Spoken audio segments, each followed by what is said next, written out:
So let me just define gentrification so everybody could see. Here is the definition, you can look it up. All right, the gentrification means is the process whereby the character of a poor urban area is changed by wealthier investment money or people moving in, improving housing, and attracting new businesses, typically displacing the current inhabitants in the process of gentrifying it, in process of improving it, and undergoing rapid changes that affect the current residents. Well, so when you look at this actual definition, you're going to realize that practically every investing is gentrification. Let's just face reality here. Look at the island of Singapore. They opened themselves to the world. It just created gentrification, right? And the poor got relegated to the side, rich money, big money. Look at Dubai. Dubai was nothing. Dubai was desert. And then they said, we're open to the world. Come in and do investments and do this. And there's a lot to be said for that. There is a lot of poor people. There are people coming from other parts of the world, from Asia. I've taken taxis there where the guy said to me, I'm working 14, 15 hours a day because I only have 8 months. Then I go back to my country. They give me the visa for 8 months. So we just work every day, 14, 15 hours. I got 2 kids. I got to raise the kids. I'm going to have another kid. I got to make it. So it's very hard for the poor to fit in.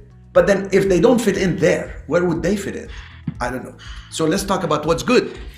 Well, the economic growth, which is going to lead to more investments, higher property values, and establishing new businesses, the people who own some small land will sell it for more, right? The improvement of the infrastructure and all this will result in more employment for these poor people that didn't have jobs or were poor because there wasn't much going on. There is usually in these areas, there is reduced crime. Why? Because the neighborhoods improve. There is diverse communities. Maybe people will start getting along better, reducing exposure to poverty. So I like to think of these things in most positive way. The funny thing and the ironic thing is you take an island like Puerto Rico. And when I went there in Old San Juan, there was 68 or 67 dilapidated historic buildings there. And I immediately saw the opportunity because the cruise ship business and people come in walking down the streets and buildings are dilapidated and stores are closed, etc. And I said, this is unbelievable. I've never seen something like this. I mean, I had to keep looking and verify with my own eyes that people are coming off the cruise ship, trying to walk down the streets, and there's like the same souvenir shops, same items being sold. There's nothing exciting. So I said, I'm going to invest here at least for the tax reductions. When I bought the first building, which had 2 stores downstairs and a big residential upstairs, the owner sold it to me. They had tenants, but he said they both want to leave. He told me that after I put it under contract. I said, okay, no problem, they could leave. When they left and I put them for rent and I started seeing the demand and I started calling the national tenants and I started getting responses, the rest is history. 20 years later, we have over $100 million of assets there. I told you CREPR.com, you could see, brought biggest national tenants. And what happened is, yes, we did displace some people. And yes, we went from the area having 62 dilapidated buildings to less than 5 in that area. Why? Because as you bring more money, more other people notice, and then they come in, and then people from different parts of the world come in and invest, etc. So I had death threats.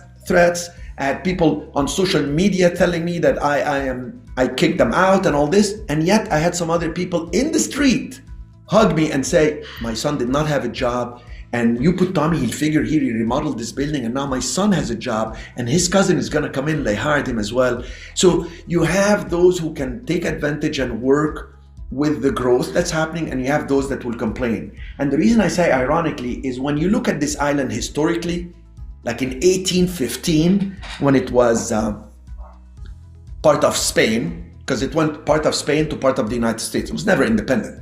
In Spain, Spain created the royal decree of Spain to create an opportunity for people to go to Puerto Rico because nobody wanted to go there.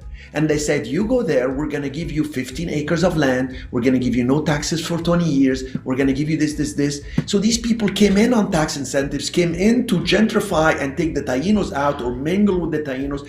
So in the history of the world, every place had to go to changes. Look, everything happening in life, you can either agree and adjust to it and take it to your advantage, or you can fight it, or you can turn it to your advantage. So agree, understand how you can position and make the most of it, and you'll find that you can play a fair game and create good opportunities. Otherwise, you'll feel like you're not welcome anywhere in the world, not even in your own home. So let's relax about it and look at things in a positive, growing way where you grow and contribute, not you grow and eat and take everything on that buffet of life. Take the pieces, invite others and tell them what is good and what is not good. That's my philosophy, at least of life, and what's happening with growth.